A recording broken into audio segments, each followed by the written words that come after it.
Hi, this is Kirby Anderson. You know, each day we take on the tough issues and provide a biblical perspective to them. The topics we cover are wide-ranging. Apologetics, theology, prophecy, creation and evolution, intelligent design, marriage, family, child-rearing, the millennial generation, trends in society, politics, economics, business, religious liberty, the Constitution, public policy, foreign policy, military policy, tensions in the Middle East, abortion, homosexuality, pornography, sexual ethics, media, technology, history, and America's godly heritage. We talk about anything that affects your faith, your family, or your freedom. So don't go anywhere, because Point of View starts right now.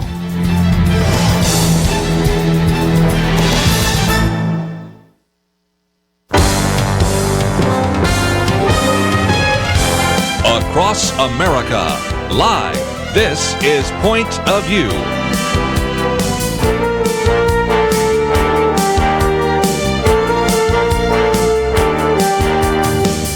And now, Kirby Anderson. Thank you for joining me today here on Point of View. We're going to spend some time, as we always do, talking about how to apply a biblical worldview.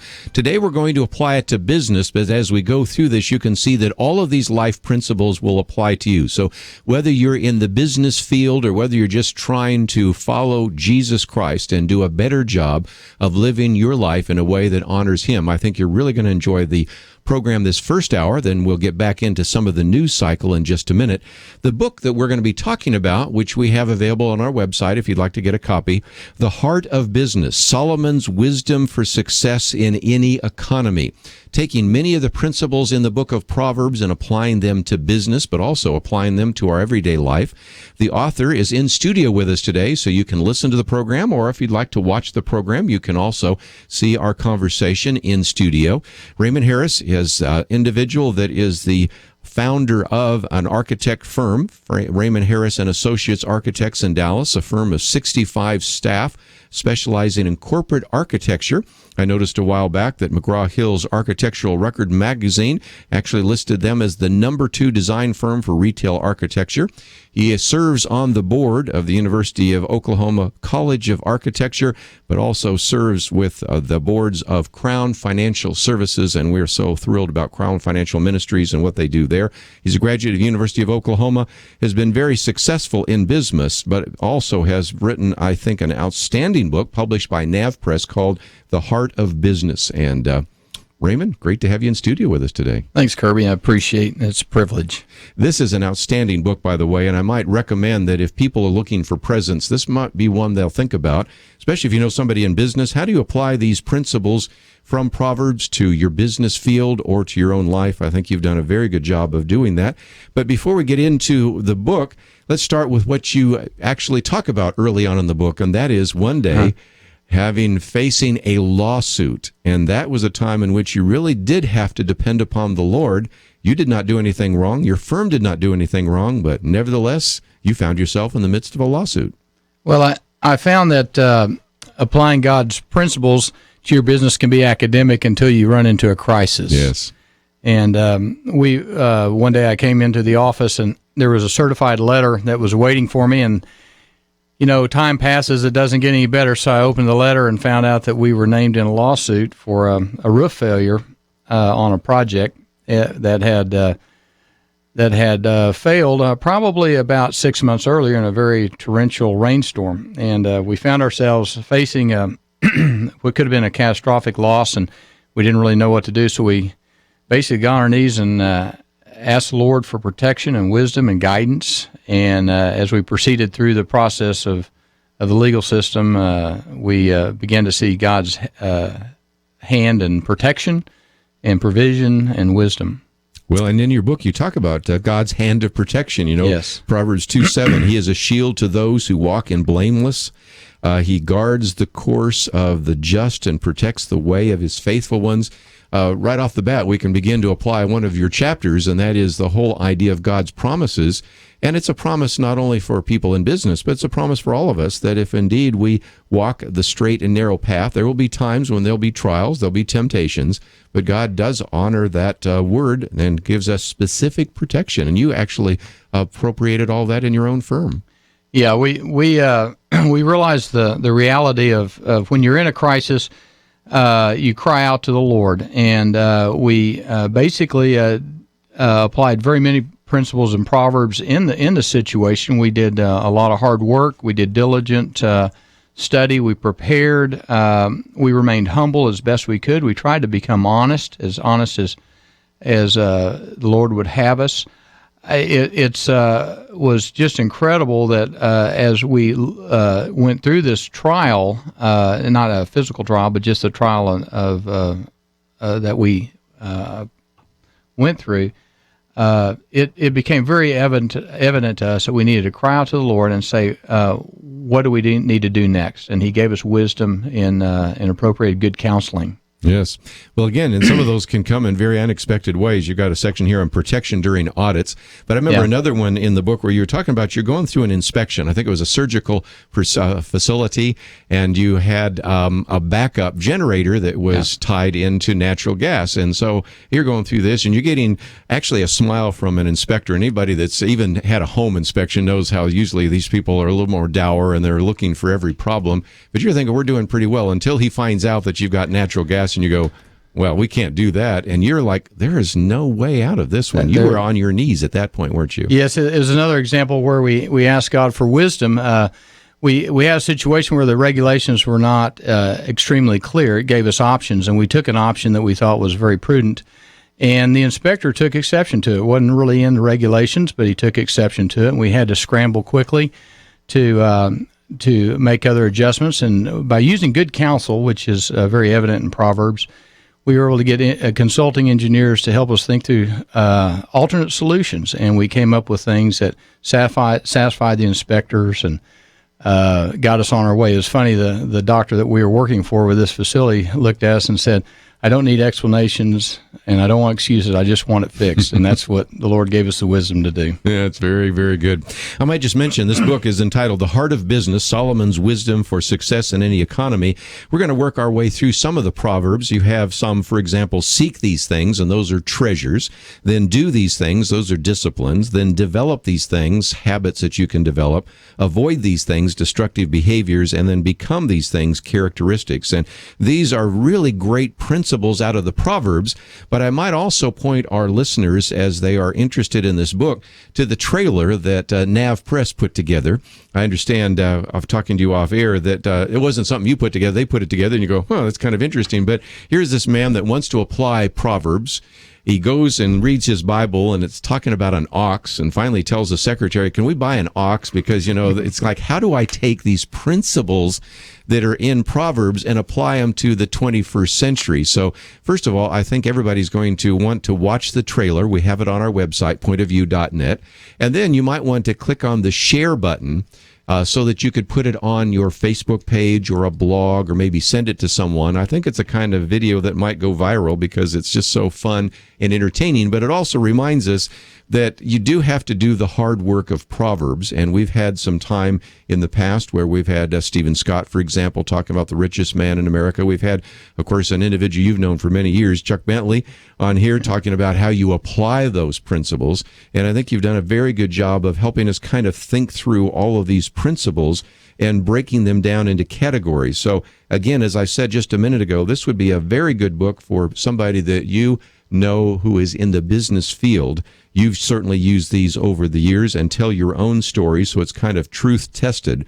But these are principles that anybody needs to apply if they're really going to grow in the Christian life. The spiritual disciplines, the habits to avoid the destructive behaviors and to really begin to develop those characteristics. So let's take a break. We're going to work through some of those chapters. They're all based upon various principles in the Proverbs, and I would certainly encourage you, if you'd like to call in, you can do so. But I think this is probably one of those programs where I want you maybe just to sit back, listen, maybe take some notes, and begin to apply God's Word to your life. Let's take a break. We'll continue our conversation with Raymond Harris right after this.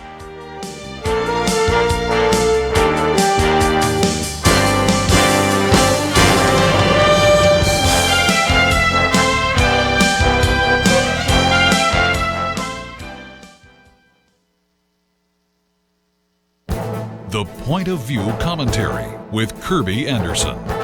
A generation ago, the middle class in America had a significant influence on the political and cultural direction of this country. Now we're seeing a greater polarization of incomes and a large cultural disconnect. At the top end are wealthy people who are making policy and driving culture. They live in upscale locations on the West Coast and East Coast. They include the political elite and the media elite. Those in government pass laws or implement policies that don't really affect them. The laws they write or administrate on issues ranging from medical policy to immigration have a significant impact on the general population. These policies really don't affect them adversely. They have enough money to get doctors and hospitals they need. They live in gated communities unaffected by poverty or changes in immigration laws. But at the other end are the poor or the working poor. They try to make ends meet, and most of them are dependent upon federal entitlement programs. These range from welfare to student loan programs, and any change in any government policy affects them much more adversely than it affects the wealthy in America. Victor Davis Hanson explains in many of his columns that California provides a view of what America might look like in the future. The Golden State has become two cultures. He says the coastal elites champion wind and solar mandates, transgender restrooms in the public schools, gay marriage, and high-speed rail.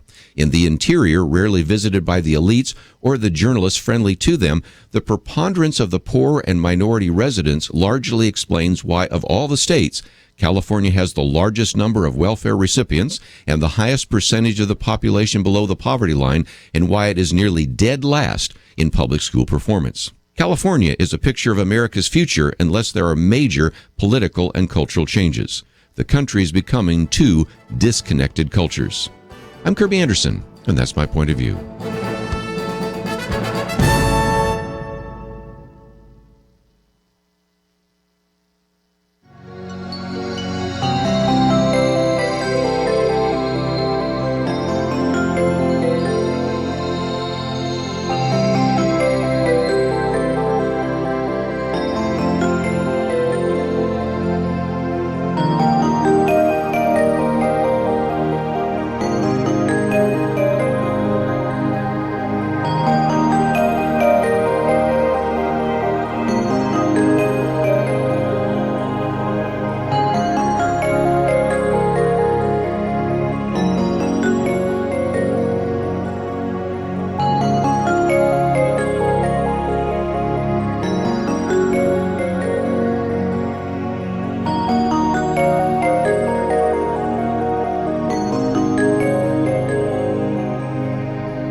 You're listening to Point of View, your listener-supported source for truth. Welcome back. Talking today with Raymond Harris as we talk about his book, The Heart of Business, and we're going to focus for a few minutes on one of the chapters, Seek These Things, or Treasures. One of the things we certainly want to seek is wisdom, and I think whether you are a business person, whether you're a minister, whether you're just trying to raise your children, we're all looking for wisdom, and there is certainly a lot that the Proverbs have to say about that, and part of it is the idea of seeking counsel. One of my favorite verses is Proverbs 15, verse 22, because it's the idea that wisdom comes from many counselors. I've said, Raymond, many times that if an individual has a good idea for a business, or maybe they're thinking about doing something in missions, or they're going to make an investment, go to wise men and women and ask their counsel. And I know that Crown Financial talks about the value of finding somebody that maybe has expertise but godly wisdom, because there are a lot of bad decisions out there, and sometimes it's hard to figure out where the good decisions are in the midst of the bad decisions. Mm-hmm. That to be a good businessman, I would need wisdom. And so I started seeking wisdom as a young man. I claimed in James 1:5 that if we lack wisdom, we seek it and ask for it.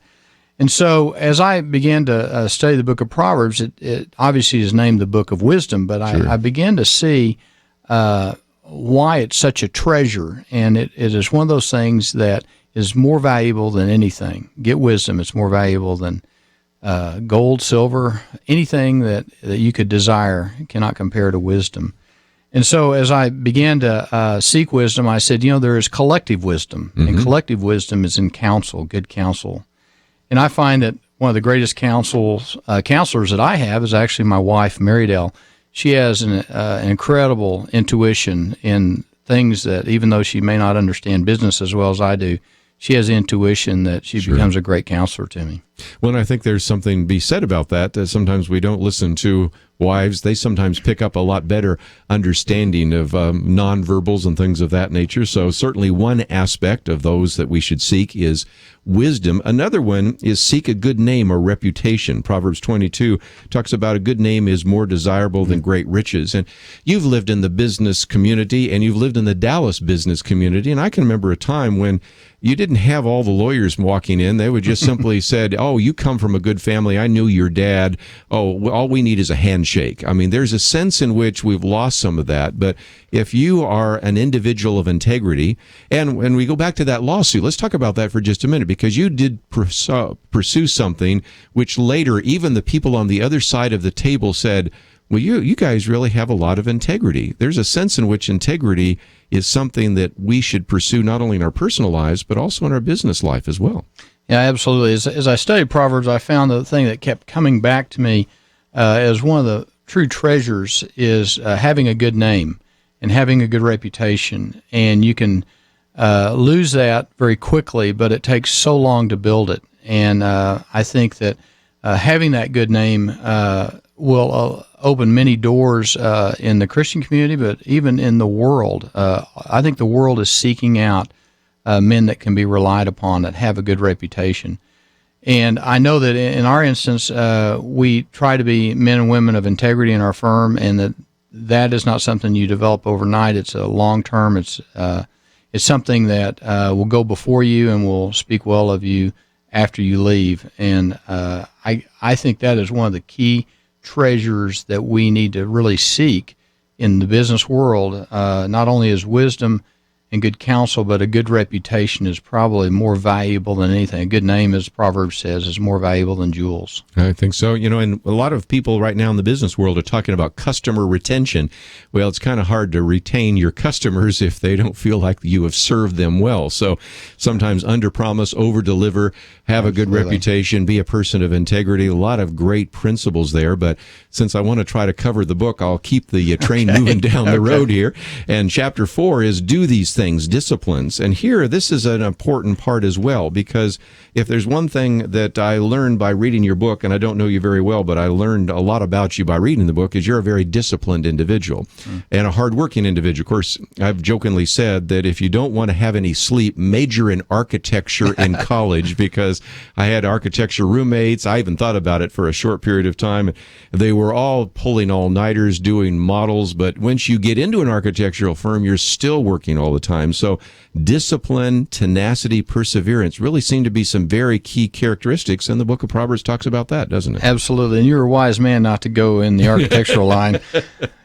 I value my sleep too much. Yes, no, but I think that when you talk about disciplines and doing the things in Proverbs, 4 things really struck me that were just absolute things we must do. One is obviously to trust the Lord. Second thing is to honor the Lord.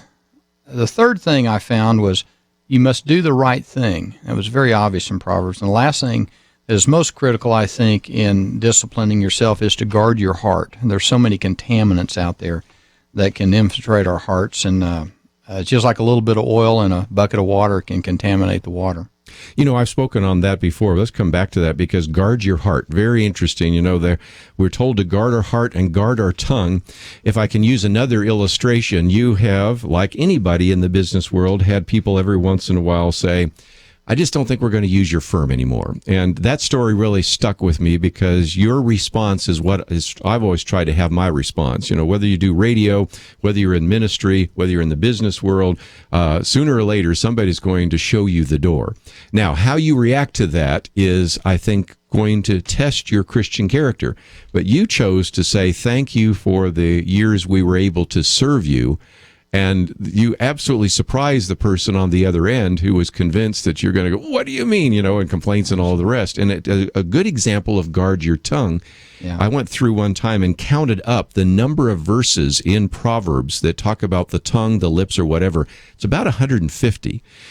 So it probably has more. I think Solomon may actually say more about the tongue than any one topic. And so if the wisest man who ever lived tells us to guard our tongue, It certainly seems like that's a very important principle that we should apply not only in our personal life, but our business life as well. Well, it's how we communicate, and it's how we express ourselves is through our tongue. And I think it's kind of the last safety valve that comes out of your heart, your mind, and then your tongue. And so I think it's very important to have that last gate check valve, if you will. I found that some of the contaminants in guarding ourselves, in disciplining ourselves to guard our tongue and guard our lives, I think there's some underlying things in man himself that we have to guard against and that are contaminants. And I find them to be probably one of the biggest things is our pride and our arrogance. Yes. We can pick that out when we talk to people. We can sense that pride and arrogance. Another thing that's a little more subtle is the love of money, the desire to become successful in the world's eyes, I think is another contaminant that we can be in danger of being contaminated with, if you will. And then inappropriate relationships that could lead to sexual temptation. I think that's very prevalent in our society. I think our society is getting more and more loose, if you will, as my mom would say. And then last is the lust of power and just the desire just to be important. Look at me, jump up and down. Everybody look at me. And I think those are the contaminants I struggle with, all of them. I struggle with, I think most every man, if he's honest, will struggle with at least one of those things in a pretty serious way. Well, and again, we have a culture that really does not reward humility, although I think it should. It's a culture that rewards the Donald Trumps, and it rewards the arrogant athletes and the actors and all the other people that call attention to themselves. And it does seem to me that you're really going to, if you're going to be successful as a Christian in a culture that rewards pride, arrogance, narcissism, self-identity, to really be countercultural. So that's something that each day you have to take heart of some of those. And it brings me to one other principle we want to take before the break, and that is guarding your heart through accountability. People have sometimes said that the success of the Billy Graham organization is due in large part to the fact that Grady Wilson knew Billy Graham before Billy Graham was Billy Graham. And there are people that can tell him what he needs to know. I know you have partners that sometimes can tell you what you need to know. May not always be really helpful in the moment, but it is helpful long term because they can help you stay on the right path and lead the organization where it needs to go. Yes, and I think it's good for men and women to surround themselves with people that will speak truth into their lives, that will be honest with them, not tell them what they want to hear, but tell them the truth. And you can develop a real intimate friendship with people that are willing to go that deep with you. I think that, absolute integrity is an impossibility because of our human nature.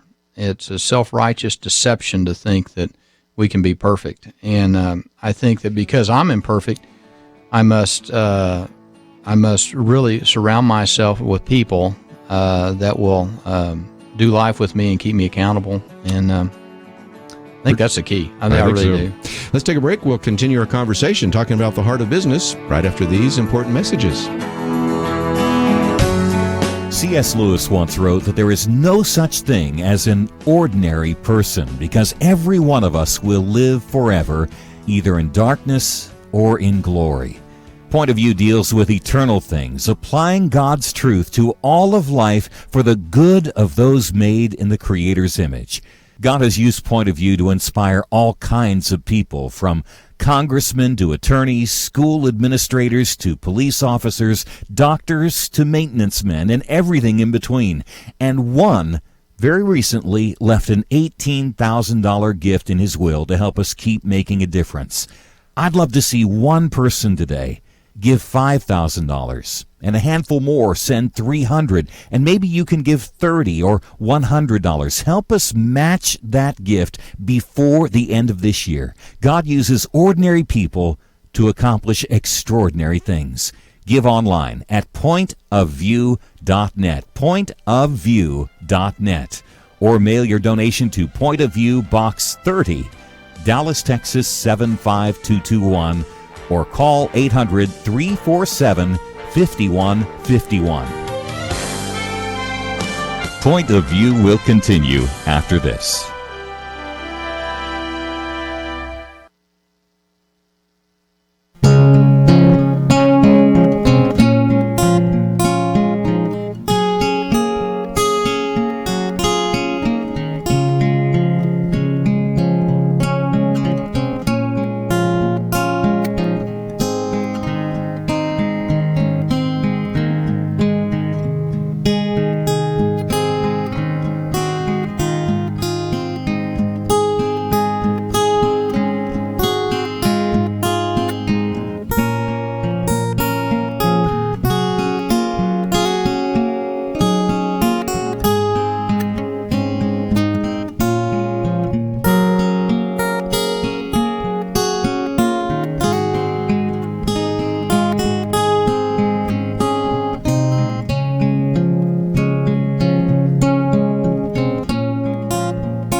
You are listening to Point of View.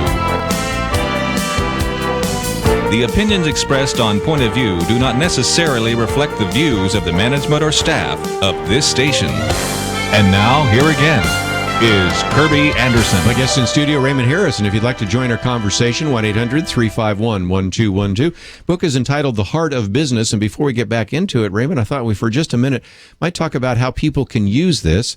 I have said before that there are so many young people that are looking for mentors, and I think we need to get more out there because there are so many young people that need to be mentored. And one of the focuses on our radio program these days is to help the next generation really apply biblical principles. But I think that this would be the kind of book that I'd want to put in the hands of a 25-year-old or maybe older, a little bit younger, and help him or her learn some of these biblical principles that are in the scriptures, but also you've learned through the School of Hard Knocks. Yes, I learned early through reading writings of Larry Burkett and some of the great men of faith that were early adopters of applying Christian principles in business. And so I had a heart of trying to develop something for the 25 to 35-year-old ministry or business leader, the man or the woman that wants to start out and to understand God's principles. So this book is really written to that generation. It's written simply. It's a short read. You can read it on an airplane, a couple hours. You can read over a weekend. It's easy to read, and it's a small book. Fits in your pocket. But the idea of the book is to make it simple and applicable. It's to make it transferable that you can use it, and then you could lead other friends through a study. It's a very easy book to take it through a Bible study, through a 5 week to 8 week Bible study. It's real simple. Yes. Well, and also for people that are in maybe an MBA program, haven't you told me that they're doing some of this kind of education using this book as well? Yeah, there's a number of groups at SMU and TCU locally that are going through this book, MBA students that are going through a weekly Bible study, just taking chapter by chapter. So again, I would really commend the book to you. It certainly applies to the area of business, but you can change the title from the heart of business to the heart of ministry to the heart of your personal life and apply many of those principles. So let's work our way through it. But if you'd like to join us, perhaps you have worked over the years to apply biblical principles in your business. We'll give you a chance, maybe a little bit habits. Certainly, hard work is part of that, and I've already talked about the way in which anybody that's in the business world has to work really hard. But the Proverbs talk quite a bit about hard work, don't they? Yes, it does. In fact, diligence is one of the most utilized themes in the book of Proverbs. It talks about hard work a lot. If you'll just read the book of Proverbs, just looking for that theme, you'll be amazed at how many notes you'll take. It's probably the leading indicator, I think, of success is hard work. God expects us to work hard. He works hard. He worked hard. Our Savior worked hard. Everyone that has been successful has had this common ingredient of hard work. Let's talk about some of the ways in which you would develop those habits. One is that you talk about integrity is like the word integral or integrated circuit. You know, anybody that remembers math, you remember is you're the same in your personal life as you are in your public life, the same in church as you are in business. Now, one of the things, Raymond, I'd like to talk to you about is we've had conversations with Chris Overman and many other people, Nancy Piercy, where they've talked about the fact that we live in a world where there seems to be this sacred secular split. And I think we've all seen it. People that are in church, they seem kind of godly and they seem like they're kind of following the Lord, but then they go into the boardroom and you wouldn't even know they were churchgoers. And you're smiling because you've probably seen a few of those where later on you'll talk about some guy and you'll say, well, he goes to such and such a church, and you go, what? I didn't even know this guy's a Christian. He doesn't act like that in the way he deals with us. So it seems to me that a Christian in the business world, certainly a Christian in the world, needs to be a person of integrity, don't they? Absolutely. You cannot separate integrity into compartments in your life. It has to be a woven tapestry. The integrity has to go deep into the deepest crevices. In fact, integrity, in my opinion, is if no one ever sees what you do you still do the right thing? And it's the secret things in your life where integrity really shows up. And I think that I think of the example, people sometimes will tell me about their faith in a defense of their sloppy work. And in reality, I go to a great mechanic. I don't go to him because of his faith. I go to him because of his quality and his integrity. He'll be honest with me, and he can show his faith through his integrity. I think that's the strongest witness that I see in the business world is integrity, not the fact that you espouse your faith. Well, it gets back to that reputation. If you're a person of integrity, then certainly people are going to recognize that. The other thing you talked about developing is develop generosity. I love that, and the line you use there is always buy lunch. But the point is that there is a sense in which generosity is another aspect of our biblical principles. Those that have the spiritual gift of giving, obviously, they're really good at that, but all of us recognize that the Proverbs have quite a bit to say about being generous with your vendors, with your service providers, with your employees, with those in need. And so generosity is another aspect that maybe people in business don't always think about. Well, God is certainly generous with us. He gives us nothing that we deserve. He gives us all good gifts come from Him. And if we look at it that way, we should be like God. We should do the same thing. I find that being generous with people opens up many doors of friendship, loyalty, hard work from them. With our vendors, we pay them quickly. And sometimes even there's been examples when we will even pay vendors a bonus over what we owe them just to show appreciation. And you talk about providing loyalty. We're the first people they come to serve. Wow. They always take our phone calls. We like to pay early. We like to pay on time. We like to pay our employees well. We like to bonus them because we want to share God's goodness that we receive through our client. We want to pass that right on down into the employees. So we try to be very generous with them. And I don't have employees leave us because of our generosity. I'll say it that way. One more I want to get to, and then maybe we'll take a phone call. Develop financial prudence. Save the rubber bands. That made me smile because I'm one of those. You actually save the rubber bands. I mean, that is actually not just a line, but you actually do. But the Proverbs talk about, spend less than you make and pay your bills on time. Be frugal. I mean, there are a lot of biblical principles in the Proverbs. But one of those that you've applied is that the U.S. Postal Service provides you with rubber bands. Yeah. And people would laugh at the number of times I use rubber bands when I bind together the donations and things like that. But it sets a tone, as does Walmart, which has set a tone. If you've ever gone to Bentonville, you go there, you're sitting on chairs that are left over and things like that. I mean, there is a sense that from the top down, whether it's Sam Walton or whether it's Raymond Harris, you're establishing the fact that these are scarce resources and we're going to be good stewards of those. Absolutely. I had a very fine secretary that was with me many years, and she helped me learn this principle. She would always save the rubber bands from the mail each day, and we actually went about 10 years in our firm without having to buy rubber bands because we saved every rubber band and every paper clip. Now, that's an extreme example, but it developed a discipline that led to greater things in our company. And the discipline of prudence was appreciated certainly by our clients, that we don't overspend their money, that we take good care of them, that we give them the best service for the cheapest price possible, and it's a win-win situation. And it all starts with an attitude of prudence. I think that's one of the things that Proverbs is so obvious about is be prudent, because we're given a lot, but we're also expected to take care of it. And prudence is part of taking care of what God has entrusted us with.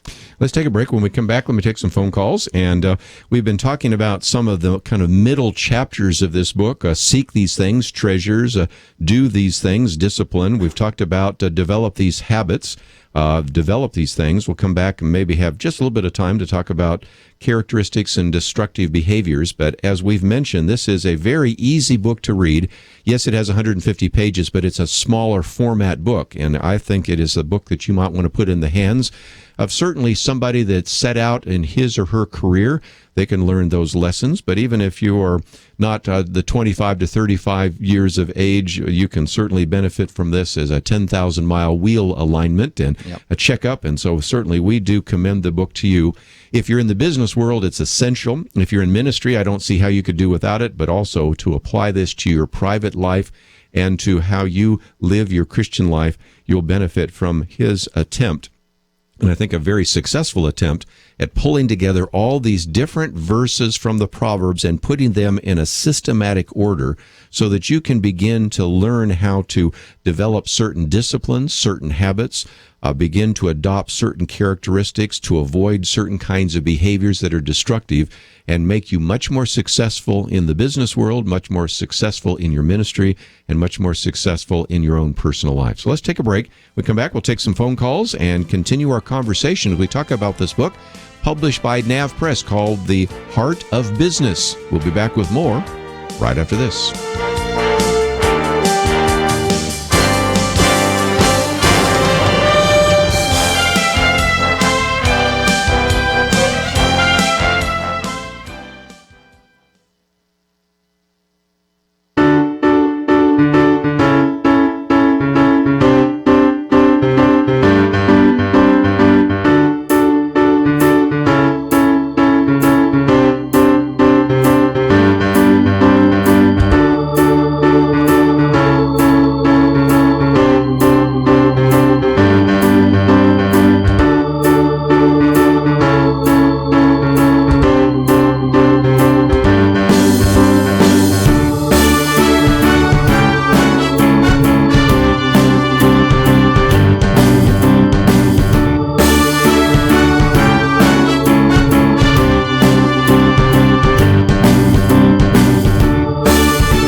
Now, back to Point of View, your listener-supported source for truth. Freeman Harrison studio with us, and if you'd like to join us, 1-800-351-1212, talking about the heart of business, Solomon's wisdom for success in any economy.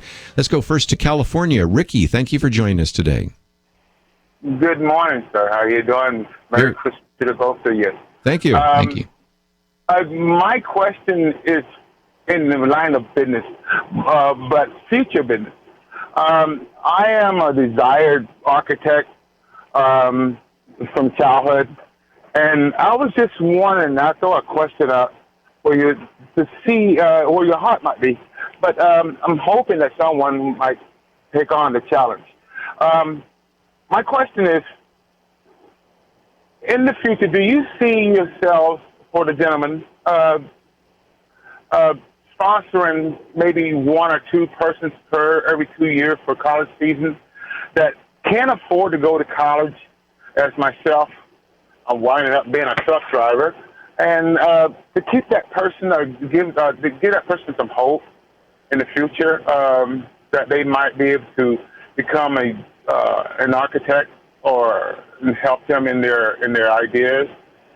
Okay, there are a couple of things I was thinking of, for you, or for anybody else. There are some ways in which you can get some really good mentoring. One of the organizations that you are on the board of is, of course, Crown Financial Ministries. And I know that if people go online right now and they're saying, well, I'd like somebody that maybe could help me with my finances, maybe connect me with a mentor, something like that. That's at least one aspect. And I know you're very familiar with what Chuck Bentley is doing there at Crown. So wouldn't that be at least one place to go? Absolutely. They have an assessment program that will also help young people determine their gifting and their aptitude, and will help them get started in a program that will really meet their needs and meet their talents. As far as sponsoring young people, we do that in our firm in Texas.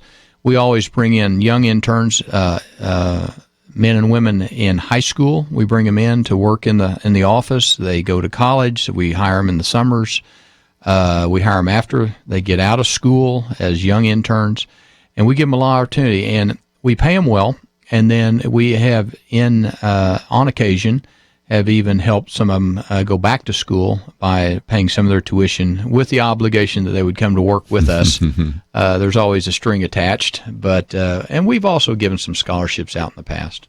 Well, so again, I think one of the possibilities is to maybe connect up with Crown Financial, which we have the link on our website, because that's a way that maybe you can say, well, here's what I'm looking for. I think that idea of an aptitude test, I hadn't even thought about that, because a lot of individuals think this is the profession for them, whatever it is. I mean, obviously Ricky's thinking architecture, but think broadly, whether you say, well, I want to go in the medical field, or I think I would do well in the business world, or maybe I might do better in marketing or accounting or whatever. You really have some opportunities through some of the great material that Crown Financial has produced to begin to make sure that you pick a course and a area of expertise that you will thrive in. Nothing worse than seeing these young people that go to school and after 2 years say, this wasn't the major I should have been in. And that's probably a good way to get them focused. But also those individuals that I mentioned just a minute ago, they're sometimes mentors, can come alongside, take some of the material that's in your book and help them avoid some of the pitfalls that they can fall into so easily. Absolutely. Which brings us to one of the chapters, and that is to avoid some of the things, destructive behaviors and other things. Avoid foolish people, you talk about. Sand in your shoes. Proverbs 14 talks about that. Proverbs 23 says, do not speak to fools. Proverbs 27, that you should not remove the folly from a fool. You're not going to be able to do so. One of the very important lessons that I think, again, young people can learn, but even old people can learn as well, is to make sure you don't end up following foolish people or actually pursuing foolish dreams that are just simply going to lead to your own destruction. Yes, I think that you are known by the friends you keep to a certain degree, and I think that it's very important to surround yourself by people that are wise and not foolish. I think that's a warning that Proverbs gives us. I think it's interesting, backing up on avoiding certain things. I noticed that there were two major themes or threads that ran through Proverbs: things that God loved and things that God really hated. He actually said he hated certain things. And of the things that he hates, we obviously should avoid these things. And I think that by avoiding foolish people, wicked people, all that kind of thing, pride and arrogance, anger, adultery, untruthfulness, lying, all these things God does not like. He actually says in some cases he hates them, he abhors them. And so I think that we do well to avoid these things. And I don't think people preach on that or talk about that much. No, they certainly don't. One last chapter, since we're almost out of time, is characteristics and things that we should develop to be wise, to be humble, to be honest, to be prudent. We sort of talked about that already, but it does seem to me that those are characteristics. And if individuals have those characteristics, whether it's in their personal life or their ministry or their business, it seems to me that you will be attractive to other people. People will be drawn to you. Yeah. And that even provides opportunities for evangelism. Yes, it does. I think it's a fragrant aroma when people see these characteristics in our lives. As I contemplated just life in general and knowing that we need to store our treasures in heaven, I wondered, how do we get our treasures to heaven? And I began to think about transporting treasures through the transformed heart. And what that to me meant is the heart becomes transformed by having certain characteristics such as wisdom and humility and honesty and diligence. And I think that if we appropriate these things, it all boils down into a righteous man and woman. And that is how I think we transport our true treasures to heaven, is through that transformed heart. Well, again, let me just mention that we have a link to your website, which is RaymondHHarris.com, or you can just simply go to pointofview.net, link through there. The book is entitled The Heart of Business, and we also, of course, have that trailer that Nav Press put together, which I would encourage you to watch. Maybe click on the share button and pass that on to others. But just before I let you go, let's again just talk about the usefulness of this book. It's something that I think we could put in the hands of even some of us men that don't tend to read books very often. That's why you wrote it in such a way. Or maybe 20-somethings and 30-somethings that aren't necessarily used to reading a book, instead want to get it digitally. You can put this in their hands, and I think if they would just take the time, maybe read a chapter a day or maybe go through a Bible study, this will transform their lives and really be, in a sense, the way in which they will find success in their personal life and success in their business and ministry life as well. Yeah, I think one of the geniuses that God showed me is that simplicity is the most wonderful form of elegance. And trying to do things simply is actually very hard, and it was hard to make a book simple. And so I wanted to do that so that it would be something that would be easily transferable to others and to communicate easily, and that through word pictures and through stories, the principles could be remembered, and not something thick and sit on a bookshelf. Well, it's a great book, and again, it's called The Heart of Business, Solomon's Wisdom for Success in Any Economy. 8 different chapters. We've covered most of those, about 150 pages. I think you will really enjoy it, and I want to encourage you to consider that as a gift that you could give to others, but certainly one that you need to read so that you will apply God's principles to your life. If you'd like to know a little bit more about Raymond Harris, we have the link to him. We have a link to his website. We have a video that you can watch, and really do encourage you to watch it. Maybe pass it on to others so that others will know about this book, and you'll learn a little bit more about how to apply the principles that we see in God's Word, especially in the book of Proverbs, to our daily lives. That's what we have in our first hour. Second hour, we'll get back into some of the news. So if you'd like to join us then, 1-800-351-1212. As you go to the website, you can see my viewpoint section, our take action section, our videos that we've listed, and most importantly, we have a donate now button. If you'd like to donate to this ministry, we would greatly appreciate it. Let's take a break. We'll come back with more right after these important messages. Many years ago, a third grader named Jeremy was stuck in a car day after day waiting for his sister's choir practice to end. While there, he heard Marlon Maddox and Kirby Anderson talk about God's perspective on issues. And today, that boy is Jeremy Dice, Senior Counsel with the Liberty Institute. People who supported us years ago helped make Jeremy the champion that he is today. Recently, one of our supporters left Point of View an $18,000 gift in his will to help us keep making a difference. Your gift today will help double that to $36,000. We need gifts of all sizes, and I challenge you, be one of the few to give $1,000 or several more at $250, and it'll take many more at $100 or $50. God uses ordinary people to accomplish extraordinary things. Give online at pointofview.net, pointofview.net, or mail your donation today to Point of View, Box 30, Dallas, Texas 75221, or call us 1-800-347-5151. Point of View will continue after this.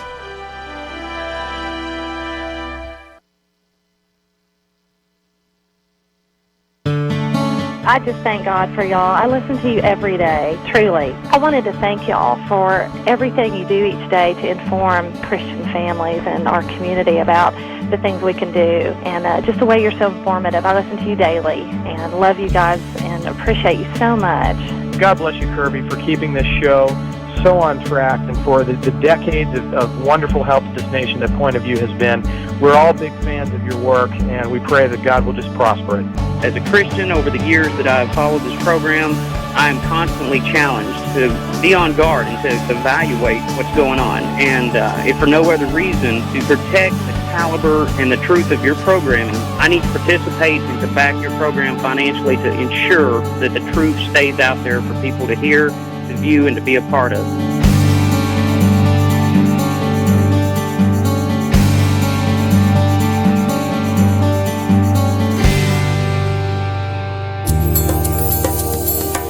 This is Point of View Radio.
Hi, this is Kirby Anderson. You know, each day we take on the tough issues and provide a biblical perspective to them. The topics we cover are wide-ranging: apologetics, theology, prophecy, creation and evolution, intelligent design, marriage, family, child-rearing, the millennial generation, trends in society, politics, economics, business, religious liberty, the Constitution, public policy, foreign policy, military policy, tensions in the Middle East, abortion, homosexuality, pornography, sexual ethics, media, technology, history, and America's godly heritage. We talk about anything that affects your faith, your family, or your freedom. So don't go anywhere, because Point of View continues right now.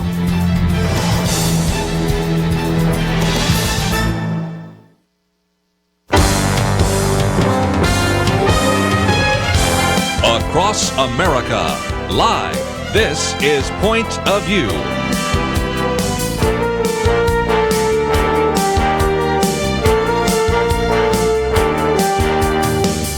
And now, Kirby Anderson. Second hour today, we're going to focus on a lot of things in the news. Where do we start? There are so many things to talk about, but we certainly want to spend a little bit of time talking about the decision announced today by the president to normalize relations with Cuba. Lots to talk about in terms of that.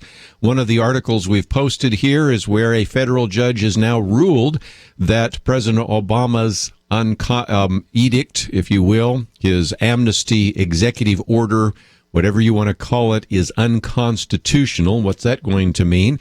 We'll spend a little bit of time talking about these executive orders and memorandum, and then also a question being raised by a number of people about whether there will be any doctors that will be willing to see Medicaid patients in January because of some of the changes in Obamacare. So if you have any comments about normalizing relations with Cuba, any comments about the decision that was made by the president to actually extend amnesty to almost 5 million people, and now the decision by at least one federal judge in Pennsylvania to declare that unconstitutional.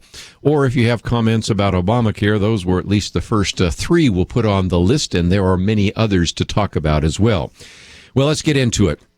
First of all, of course, the president today announced that they would normalize relations with Cuba. And according to the Washington Post, this, he said, would tear down the last remaining pillar of the Cold War, opening trade and travel links that have been closed for decades. Now, under the measures, according to the Washington Post, were announced by the administration, they would open an embassy in Havana and significantly ease restrictions on travel and commerce within the next several weeks and months. President Obama said, isolation has not worked. It's time for a new approach. And this will be taking place because of secret negotiations that have been taking place for the last 18 months with the Cuban government of President Raul Castro. We, of course, are only now finding out about this. Again, it's not all bad in the sense that Cuba has now said that it would release Alan Gross, a U.S. agency for international development contractor who was imprisoned for 5 years, as well as an unnamed U.S. intelligence asset held there for 2 decades. But in order to do that, here's the bad part, 3 Cuban nationals convicted of spying will be released. These are people that essentially are terrorists. If you want to go into the details of all that they do, we might talk about that in just a minute. And Alan Gross is a resident of Maryland, left Cuba aboard a U.S. military aircraft today, and accompanied by his wife and several members of Congress, arrived at the joint base of Andrews. And so we'll talk about some of the implications of that in just a minute. But one of the issues certainly on the table today, a lot of people are talking about, is the decision by this president to normalize relations with Cuba. This one is still, I think, a bad idea, but it has had some at least positives. But I think it illustrates a bigger thing that I want to talk about for just a minute, a larger perspective we need to have. And that is, it's becoming more and more obvious that over these next 2 years, the president is pretty much convinced that he's just going to have to go it alone. He doesn't have a Democratic House. He doesn't have a Democratic Senate starting in January. And so he is convinced, I think, that since there's nothing he can do to help the elections of any Democrats, and certainly he's not running for re-election, I think we're going to see the true character of President Barack Obama. And I think what we're going to see is more and more of these kinds of actions, which at first cause us maybe to scratch our heads, but later just be completely outraged. And I think as we open up the phones, those of you that are of Cuban descent will have quite a bit to say about whether or not we should normalize relationships with Cuba. Fidel Castro, now Raul Castro. But let's, if we can, read from Reuters that was published in Newsmax, a piece that we'll post later if you'd like to read it, in which, again, the president in his speech said that the thaw in relations after a 5-decade freeze is being made after he determined that the rigid and what he called outdated policy of the past failed to have an impact on Cuba. He said, quote, "Today we are making these changes because it is the right thing to do. Today America chooses to cut loose the shackles of the past so as to reach for a better future for the Cuban people, for the American people, and for our entire hemisphere and for the world," unquote. He said the new policy would make it easier for Americans to travel to Cuba. He said that he would talk to members of Congress about lifting the U.S. embargo on Cuba. And for people looking for Cuban cigars, I guess that's a positive. Of course, there's another positive comes from that. A number of organizations I've been associated with over the years have actually sent in missionaries to Cuba, but they've sort of been in a covert relationship. I don't think that tomorrow you're going to all of a sudden see Raul Castro allow all of that to take place, but perhaps traveling to Cuba will be a little easier than it was before.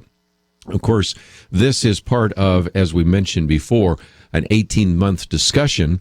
But ultimately, for those of you that are younger, in a sense, these two countries have been foes, ideological foes, since really 1959, which was the revolution that brought Fidel Castro to power.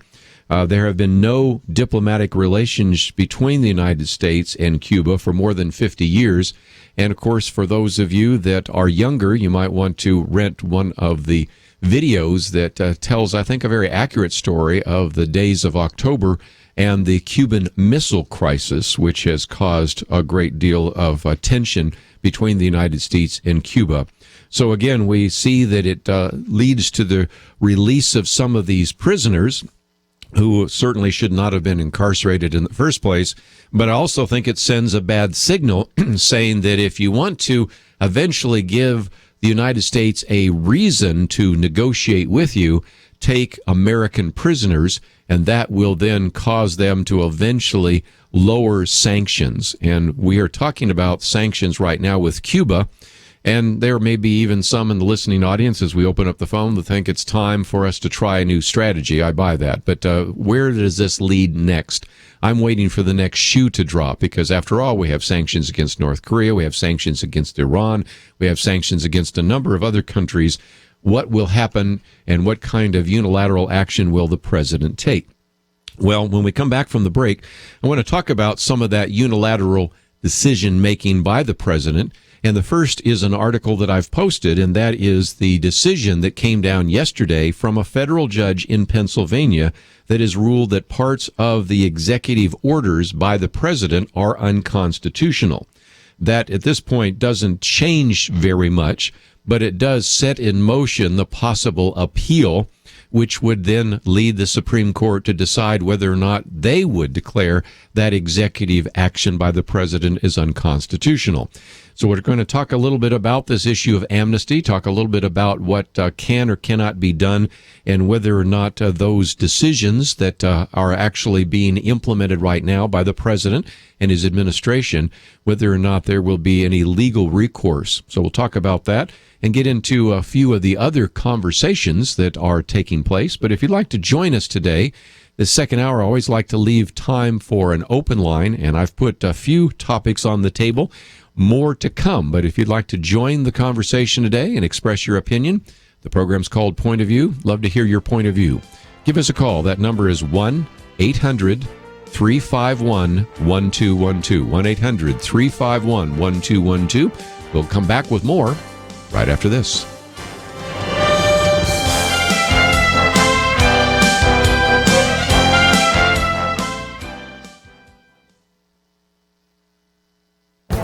The Point of View Commentary with Kirby Anderson. A generation ago, the middle class in America had a significant influence on the political and cultural direction of this country.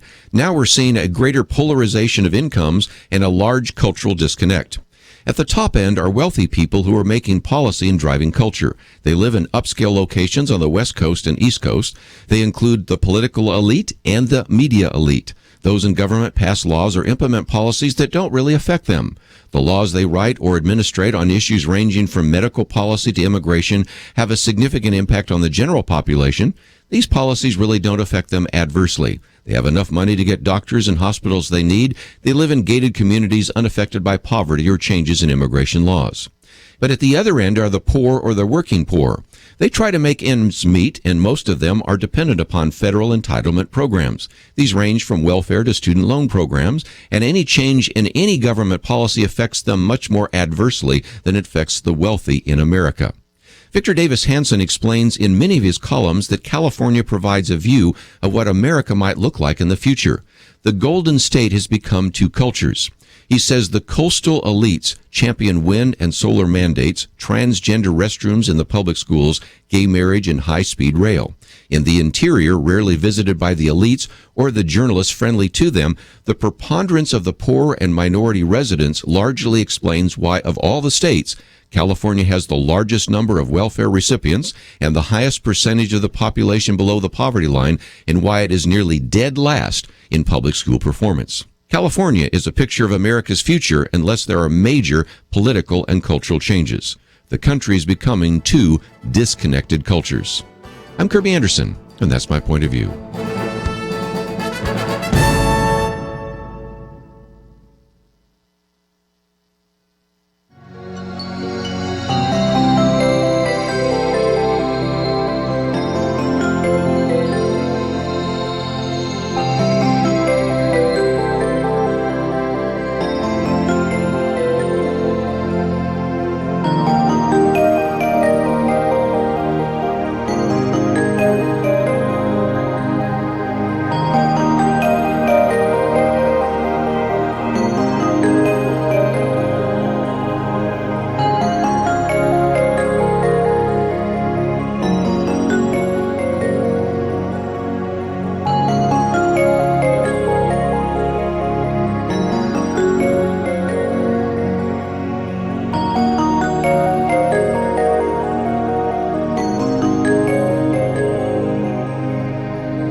You're listening to Point of View, your listener-supported source for truth. If you'd like to join our conversation, 1-800-351-1212. Put Cuba on the table. I'm going to talk about the amnesty edict in just a minute and how a federal judge has now ruled that unconstitutional, where we go from here. Let's, since we have a few calls on Cuba, let me take those few first. We'll go to Lou in Texas. What would you like to share with us? Oh, what I was saying was that Fidel Castro used to think as Bush as the devil. I mean, he hated him. So what would make his brother Raul think any different that we could do? You know, I just don't get it. Well, I don't either. And of course, he wasn't the only one thought that Bush was the devil, because remember when Hugo Chavez was in the United Nations after Bush had spoken, he says, "I smell sulfur." And that was kind of an allusion to the fact that Bush is the devil. I think we all know who the devil is. Would we rather live in a world where George Bush is the president, or in a world where Fidel Castro is the dictator? I think we all know the answer to that. So, Lou, thank you for calling today. Good way to start out here. Terry in Arkansas, KMTC, love to hear what you would like to share with us today. Yes, sir. I grew up down in Florida. I knew people who had risked their lives to get here, and that was back during the Clinton years. And again, they were talking about lifting the embargo and all that stuff, and those people were absolutely dead set against it, because any help that we gave would not go to the people. It would only empower the regime. And as far as 18 months of secret negotiations, wow, that's the most transparent administration. Great line. You deserve a kudo for that line. I hadn't even thought about that. Yeah, this is another good example of that. I recognize sometimes negotiations need to happen through back channels. When Richard Nixon wanted to open up China, they did that. But again, it's another illustration of that. So, Terry, I appreciate your call today. Thank you, sir. And I might just mention, we used to have quite a number of stations in Florida. We have a few, but sometimes I know, especially when we had that one in the South Florida area, if we were to talk about Cuba, that would dominate the conversation for the next hour, because every single one of the listeners there that was of Cuban descent would have said something. Of course, we've already heard quite a number of things said today by a number of individuals that actually come from that. Marco Rubio, for example. Can't you imagine what Ted Cruz is going to say, but even more so what his father, who's been in the studio with us, Rafael Cruz, would say, because he was tortured, basically, before he left Cuba by the previous administration, and so he would have some comments as well. But we will still take calls on Cuba, but let me move on to our next topic, because I want to put a few more on the table, and you are welcome to continue on that subject, but I suspect a number of you are going to want to talk about this. And that is, there have been a number of people saying, okay, what's next? When the president issued an executive order, is there anything that can be done to prevent this? And of course, you recognize that this last week, there were all sorts of people upset with Ted Cruz because he wanted to get a vote on this issue of whether or not what the president did was unconstitutional. And then got all sorts of people criticizing him, because then that said that because of the arcane rules of the Senate allowed for Harry Reid to push forward a number of nominees. But now we have on action, not legislatively, but judicially. That is, as we've posted on our website today, a federal district court judge in Pennsylvania has ruled that parts of President Barack Obama's executive immigration orders are unconstitutional. The order accuses the president of bypassing Congress and granting deportation relief and work permits to as many as, and they say 6 million. I've always heard people saying less than 5 million, but maybe they know something I don't know. The decision came from Judge Arthur Schwab in Pittsburgh. It dismisses the White House legal reasoning in granting the orders, which President Obama announced in a primetime speech on cable television on November 20th. The ruling has been described by some that have read it, and I have not taken the time to read it yet, as scathing, and actually said that the president has the authority to issue some executive orders, but not this one. And one of the quotes from the 38-page opinion is, quote, President Obama's unilateral legislative action violates the separation of powers provided for in the United States Constitution and therefore is unconstitutional, unquote. He also ruled that the policy allows illegals to obtain substantive rights. That was another concern about whether or not the president has the right to grant that without any kind of legislative or administrative hearings. The judge's decision, as this article goes on to say, does not invalidate any of the president's executive orders, but it's, as I said, a bad sign for the administration, which is facing several challenges to his immigration policy on several fronts. I might add to that, before we take some more phone calls, something else, and that is there is another lawsuit that we really haven't talked about on this program, but I think is worth mentioning, is also in this article, and that is there is the particular lawsuit that was brought by the Arizona sheriff, Joe Arpaio. I always have trouble with his name, Arpaio.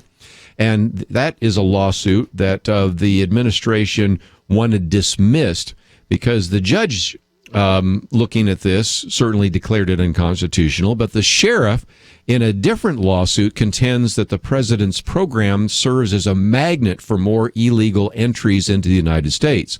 So the Arizona sheriff says that these new arrivals will commit crimes and thus burden his law enforcement resources. So in a court filing on Monday, the Justice Department told Judge Beryl Hauer in Washington that the sheriff's theory is speculative, unsubstantiated, and that the sheriff has failed to show that he would suffer any injury at all from the federal government's program. Really? Do you not think that opening the door to all sorts of individuals that we have not been able to properly vet is going to not burden the law enforcement officers in a significant way. But nevertheless, the Justice Department is arguing that that particular lawsuit is meritless. And the agency itself said the federal program does not grant legal status to any alien. Rather, it authorizes a temporary exercise of prosecutorial discretion on a case-by-case basis for certain individuals who have been in the United States since 2010 and have deep ties to the community. That's bureaucratese, if you will, for saying, well, we're only going to grant this on a case-by-case basis. Let me come back to my numbers. We're talking about 5 million, or in this article it says 6 million, but we'll use the number that everybody uses, 5 million. And how do you do this on a case-by-case basis when we pointed out there are only 7,000 ICE agents? Okay, the other day we found out the president was working to add an additional 1,000 in the Washington, D.C. office. But let's even go from 7,000 to 8,000. You have to take 5 million and divide it by 8,000. Does anybody think that we're going to have any kind of proper vetting on a so-called case-by-case basis? My answer is I really just don't think so. And so this is one of the other issues that is on the table. Love to get your thoughts about this issue of amnesty. And of course, now we have a federal judge declaring the actions by the president is unconstitutional because it violates the so-called separation of powers. And if you receive my commentary or even listen to my commentary, you know that on Monday, we talked a little bit about the fact that we are now looking at what could be the financial impact of this.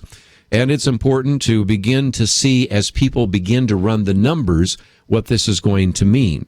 The obvious impact that a lot of you have talked about is when we bring in individuals that have been in the shadows, now they can actually apply for jobs. It's going to obviously mean that some of those jobs are going to go to them and not to you. And so at a time when we have unemployment at its levels, that's a concern. But the bigger one that I talked about on Monday in my commentary does a number of things. And first of all, it simply evaluates the impact that amnesty will have on our entitlement program. Up until now, a lot of people have simply thought that maybe it would actually help because we have more people paying into the system. Well, maybe initially it might help a little bit, but recognize a lot of the people you're bringing into the system have not been paying into it consistently. If they're already in their 40s, that means they're only going to be paying into the system 15 to 20 years, but they'll receive full benefits on the other side. And so if you run the calculations, as many simulations have done, this impact alone is going to be devastating. The best estimates are that the government might receive about $500 billion in payroll tax revenue, but the government would expect to pay out $2 trillion in benefits over several decades. So this amnesty order is certainly raising some questions. On the one part, the judge declaring it unconstitutional. The other particular lawsuit from the judge in Arizona that it would excessively burden his law enforcement activities. And of course, a new piece that I put on the table on Monday in my commentary is the incredible and devastating impact that it could simply have on our entitlement programs like Medicare and Social Security. If you'd like to join our conversation, let's open up the phones. We've talked about Cuba. We've talked about amnesty. Got more to talk about, but we'll take your phone calls at 1-800-351-1212. Let's take those calls right after this.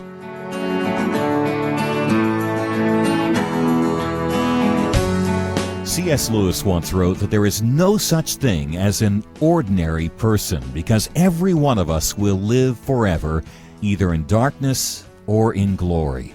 Point of View deals with eternal things, applying God's truth to all of life for the good of those made in the Creator's image. God has used Point of View to inspire all kinds of people, from congressmen to attorneys, school administrators to police officers, doctors to maintenance men, and everything in between. And one very recently left an $18,000 gift in his will to help us keep making a difference. I'd love to see one person today give $5,000, and a handful more send $300, and maybe you can give $30 or $100. Help us match that gift before the end of this year. God uses ordinary people to accomplish extraordinary things. Give online at pointofview.net, pointofview.net, or mail your donation to Point of View, Box 30, Dallas, Texas 75221, or call 800-347-5151. Point of View will continue after this.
You are listening to Point of View. The opinions expressed on Point of View do not necessarily reflect the views of the management or staff of this station. And now, here again is Kirby Anderson. Final half hour, if you'd like to join our conversation, a couple of issues we put on the table. First of all, Cuba, restoring diplomatic relations with Cuba after 50 years. as well as a federal judge ruling that President Obama's amnesty executive order is unconstitutional. We've also talked about the impact that that could have on entitlements. And in just a minute, I also want to talk about another issue we've posted on the table, and we'll talk about. That has to do with whether or not there are as many executive orders as presidents in the past.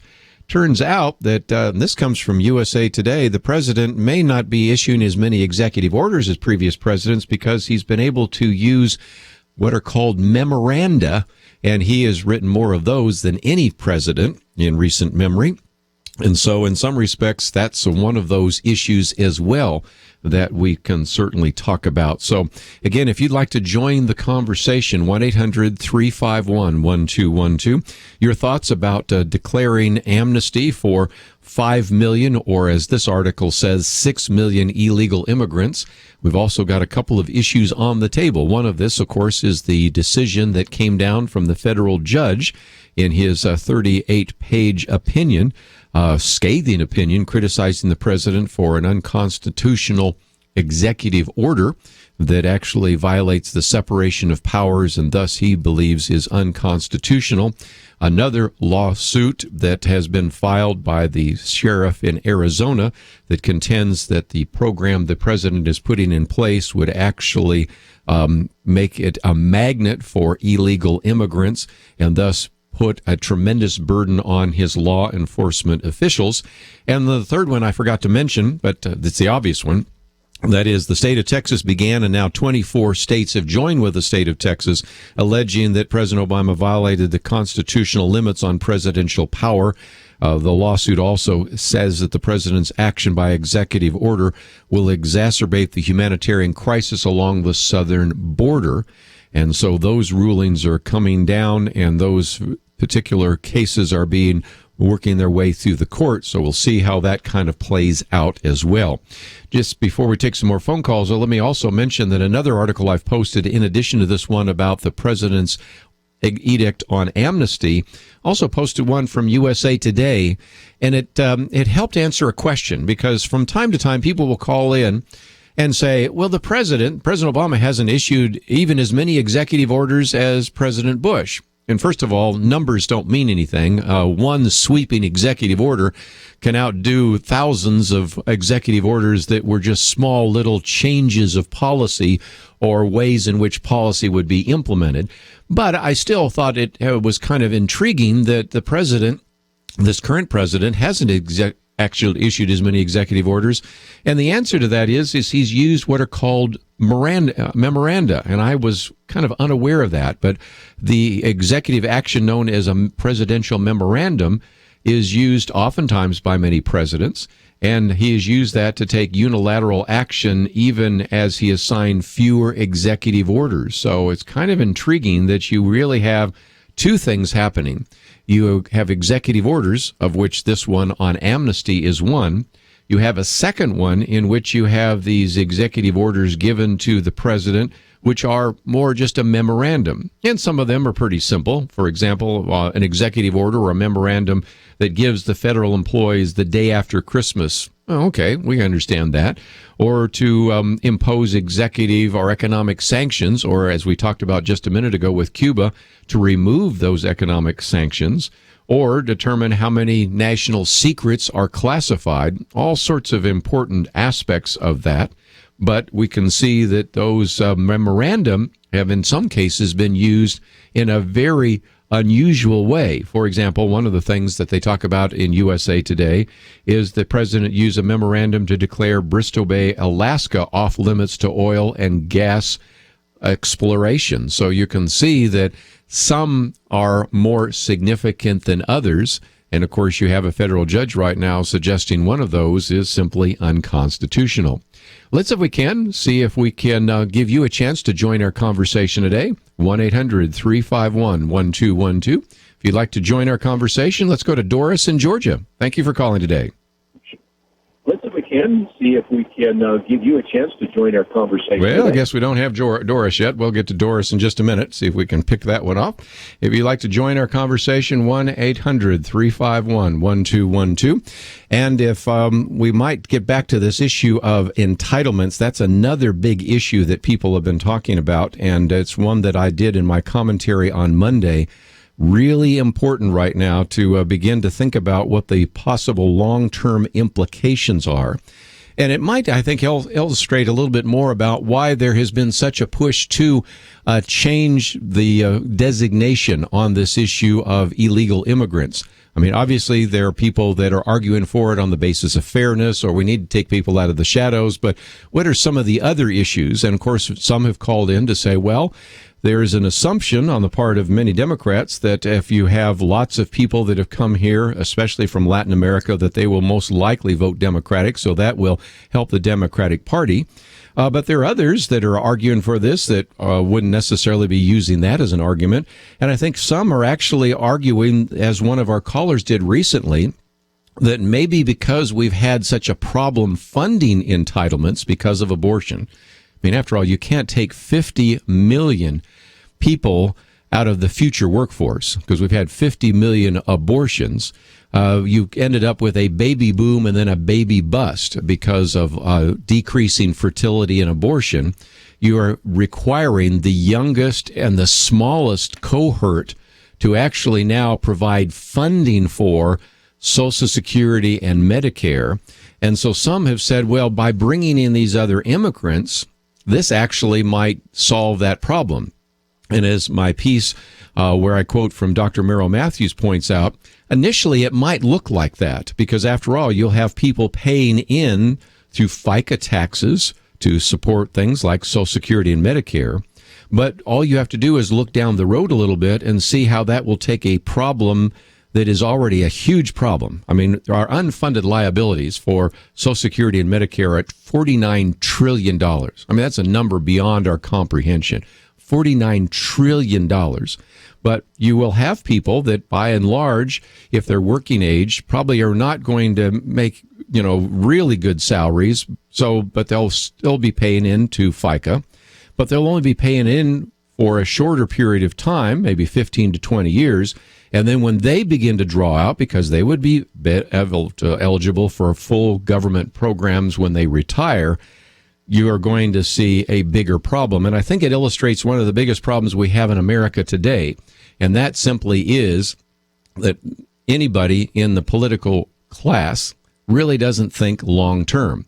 They think about the next election. I've jokingly said that for every person worried about the end of the world, there are 1,000 people worried about the end of the month. And likewise, we have lots of individuals right now that say, well, if we can maybe solve our entitlement problem right now by legalizing a number of these individuals so they can pay into Social Security, that will forestall the problem that is on the horizon that nobody seems to want to talk about, and that is the incredible amount of unfunded liabilities of Social Security and Medicare. But at the same time, there are some real consequences when you simply don't look further down the road than the next election, and those are some of the problems we're having with this right now. But let's go back to the phones, take some phone calls. We'll go to Michelle in Georgia. What would you like to share with us today? Michelle, are you there? I seem to be not doing very well with my phone calls today, so we'll take a break, and when we come back, we'll see if we can work with some of these other calls and see if we can get them on the line. And when we do so, we'll spend a little bit of time also talking about one of the other big issues, and that is there is something that is on the horizon that I wanted to alert you to, and especially if you're concerned about medical care. This comes from a piece by Dr. Merrill Matthews also, and that is that up until now, we have been actually paying primary care doctors pretty well for their reimbursements to meet Medicare and Medicaid patients. But the bottom line is that, interestingly enough, the subsidies for Medicaid pretty much end December 31st. And that increase then is going to mean that doctors are going to not be receiving very much in terms of a reimbursement to see a Medicaid patient.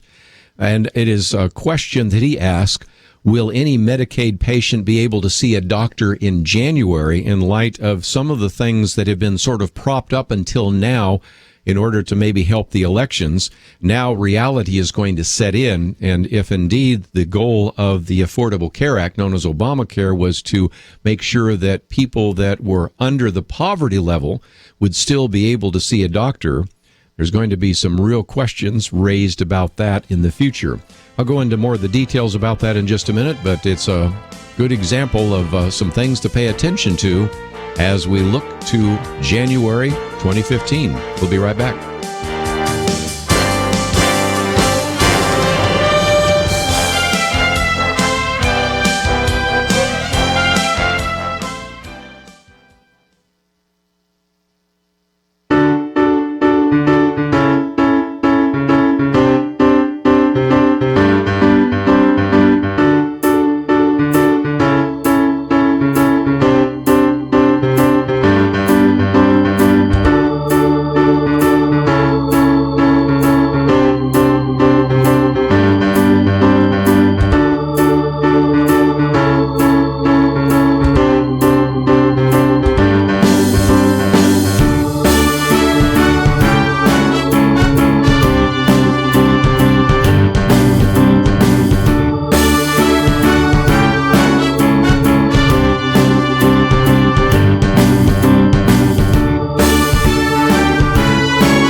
Now, back to Point of View, your listener-supported source for truth. Back for a few more minutes. I was going to spend some time today talking about the candidacy of Jeb Bush, but we'll just push that off to a Friday weekend edition. Certainly, I know that Penna Dexter, Kelly Shackelford, and others will have some comments about that. But let me finish this point on Medicaid. We might try one more phone call. We're having a little trouble with the phone calls today, but to, again, alert you to some concerns that you need to express to your members of Congress. One of those has to do with Medicaid. Dr. Merrill Matthews puts it this way: the next Obamacare shoe is about to drop, making it even more difficult for Medicaid patients to find a doctor who will treat them. Under the Affordable Care Act, primary care doctors seeing Medicaid patients got a 2-year bump in reimbursement rates up to Medicare levels, which is still on average about 80% of what private insurance pays. That increase ends December 31st, which means that come January, doctors treating Medicaid patients will be making a lot less. He asks the question, How much less? Well, it depends on the state because states have different reimbursement levels. But according to the Urban Institute, just released a report estimating the decrease by state, and he said it's not a pretty picture. Overall, Urban estimates about a 42.8% reduction in primary care fees for eligible physicians in 2015, but they break it down in various states, and that is doctors in the 27 states that expanded Medicaid under Obamacare will see a 46% reduction, while primary care doctors in states which did not expand Medicaid will face a 36% reduction. The biggest drops will be primarily in, interesting enough, some of them are at least blue states like Rhode Island, Michigan, New York, and New Jersey, as well as like a red state like Florida. And doctors, as he points out, are increasingly refusing to take new and in some cases any Medicaid patients. The Physicians Foundation's 2014 survey of American physicians report that 38% of physicians either do not see Medicaid patients or limit the number they see. Generally speaking, primary care doctors have been more willing than specialists to continue taking Medicaid patients. Now, what Dr. Merrill Matthews asked, and it's a good question for all of us to ask, is, do you think a 40 or 50% reduction in primary care reimbursement rates just might have an impact on whether these doctors just say no to Medicaid? I think so. If you have been around any doctors who are in primary care, which are the primary individuals that oftentimes see Medicaid patients, you know that many of them complain right now that if they take a Medicaid patient, they lose money. By the time they add up the amount of time and energy, the paperwork, and then the reimbursements and all of the rest, they'd be better if they didn't see any of those patients. And of course, they do that because they have a dedication to the health of those individuals. But Dr. Merrill Matthews goes on to say these developments leave the Democrats and especially President Obama in a difficult situation. One of their stated goals in ramming through Obamacare was to give the poor increased access to health care. If the poor cannot find a doctor who will treat them, Obamacare will have failed yet again. Of course, conservatives and Republicans repeatedly warned that expanding insurance coverage was not the same as expanding access to care. Democrats completely dismissed these warnings. Some states have decided to extend the current reimbursement levels to 2015 only using state money. So I think you see a couple of things are going to happen in January. Number one, a few states might say, well, we're not going to throw these poor individuals out in the snow in January, so we will use state money to reimburse the doctors. And if that's the case, you're going to hear a hue and cry from some of the taxpayers there saying, this, I thought, was a federal responsibility. I thought Obamacare, the Affordable Care Act, solved this. Or otherwise, the Congress will have to address the issue, but do you really think we're going to move much through Congress in the next couple of months? I'm not so sure we are. This might be at least one piece of legislation the president might sign, but you can see that this is going to certainly be an issue in January, and you heard it first here on Point of View. While I'm talking about primary care physicians, yesterday I talked about this on my commentary, and if you don't receive my daily commentary, you might go to our Viewpoint section and click on that to receive it, because we also are recognizing that the number of private practice physicians is decreasing dramatically. Just a few years ago, we had about 2/3 of all of the physicians that were in private practice. Now it's about 1/3. That is the most dramatic change in the healthcare system you've ever seen before. And eventually, the idea of independent doctors is going to be very, very rare. It's already gone from being the rule to the exception.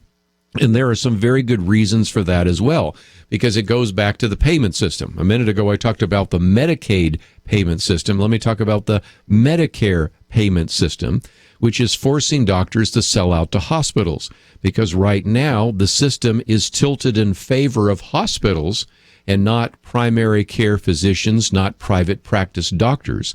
So you're getting more and more into what you might call the corporate practice of medicine, where the independent private practice doctor is, first of all, not on an equal footing, and second of all, is actually finding it at a disadvantage to the doctors that actually are in some kind of group with the hospital.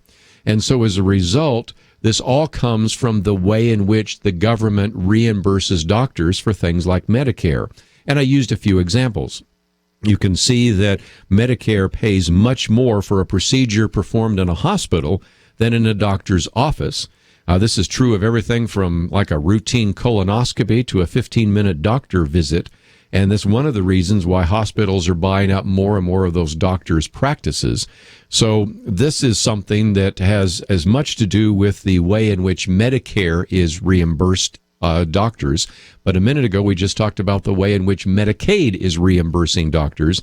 And of course, all of this comes under the Affordable Care Act, and it illustrates, again, one of those consequences, which some people say were unintended.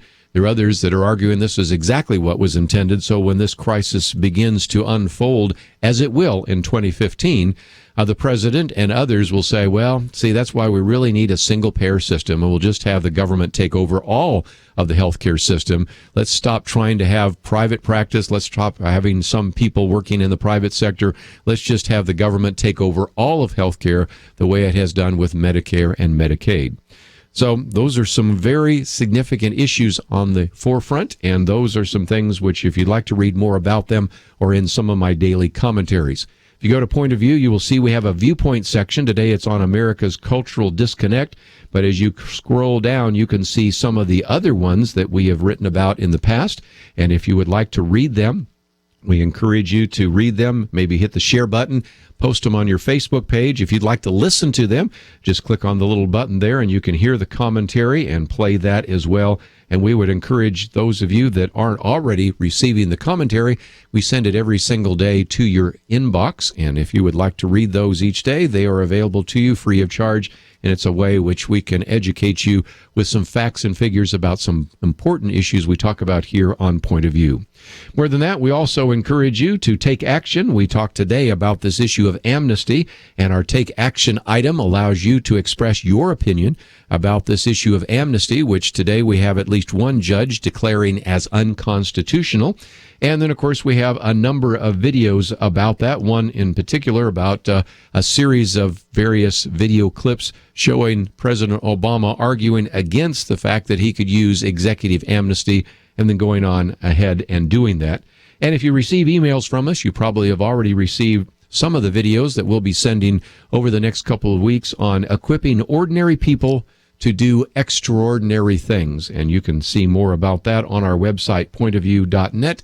And we encourage you to visit that website so that you can really begin to educate yourself, and also so that you can support this program so that we can bring these kinds of programs to you every single day. I want to thank Andrew and Catherine and Shamila for their help behind the scenes, and encourage you to join us tomorrow, because we're going to spend some time talking about some very important issues in the first hour, and then we'll be talking with our good friend Eric Metaxas in the second hour. So join us then. We'll see you back here tomorrow.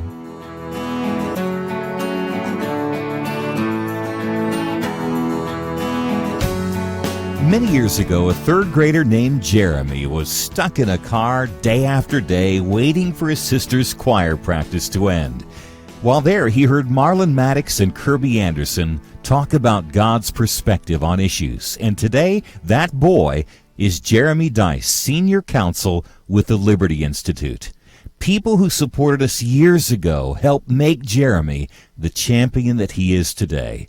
Recently, one of our supporters left Point of View an $18,000 gift in his will to help us keep making a difference. Your gift today will help double that to $36,000. We need gifts of all sizes, and I challenge you, be one of the few to give $1,000 or several more at $250, and it'll take many more at $100 or $50. God uses ordinary people to accomplish extraordinary things. Give online at pointofview.net, pointofview.net, or mail your donation today to Point of View, Box 30, Dallas, Texas 75221, or call us 1-800-347-5151. Point of View is produced by Point of View Ministries.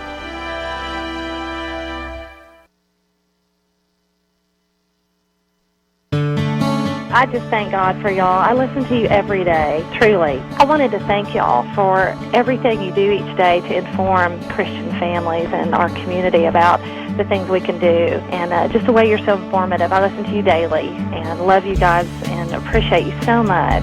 God bless you, Kirby, for keeping this show so on track and for the decades of wonderful help to this nation that Point of View has been. We're all big fans of your work, and we pray that God will just prosper it. As a Christian, over the years that I've followed this program, I am constantly challenged to be on guard and to evaluate what's going on. And if for no other reason, to protect the caliber and the truth of your programming, I need to participate and to back your program financially to ensure that the truth stays out there for people to hear, to view, and to be a part of.